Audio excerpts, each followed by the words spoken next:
Let me tell you about a person from this church who was hit by a massive storm recently. Her name is Neusa Uberte Chamberlain. Chip and Neusa got married just a couple years ago. In fact, next month they'll be celebrating a 2-year anniversary.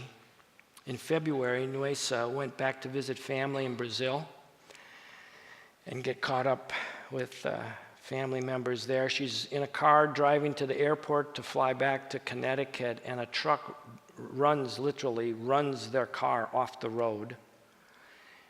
There's three people altogether. At the moment, just before this happens, Neusa had unbuckled her seatbelt. She had to reach down. I don't know, she was getting something out of her pocketbook, and the cars run off the road, so she's like flying around like a pinball inside. Other 2 people actually only had minor injuries. Neusa broke her neck, severed her spinal cord. She's paralyzed from the neck down.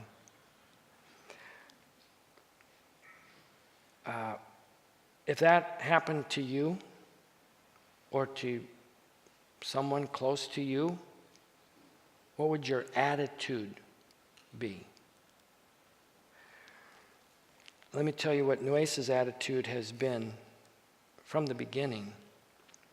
Brazilian news media heard about this tragedy, and they started doing some investigating.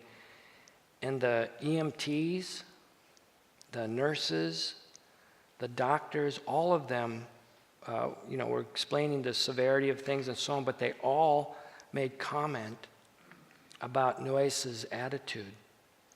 They said, we don't understand her reaction to this, because she's incredibly calm, and she shows as much concern for us as we're trying to meet her needs. In fact, they said she is just constantly a very pleasant person. Her sister told the news media that she was constantly saying, Neusa, I'm so concerned. How could this happen? And her sister was just full of all these questions. And Neusa says to her sister, she says, I really believe God must have a purpose for me to let this happen. I'm going to show you a photo of Neusa with her sisters. I think those are both her sisters. This is what the doctor said. This is just her demeanor all the time. Chip and Neusa has 2 grown daughters. They have some tremendous challenges ahead of them. Chip and Neusa are having to move from their condo because it's not wheelchair accessible and all this kind of stuff. She's still in rehab for the next couple of weeks. So, they have some tremendous challenges before them. But I've seen a lot of people in dire situations like this. I've ministered to people in dire situations. I've never seen this kind of peace and actually joy. She said to me, Liz and I were with her on Friday, and she says things like this. She said, I'm so grateful to God for sparing my life. He's been so good to me. I'm so thankful to him.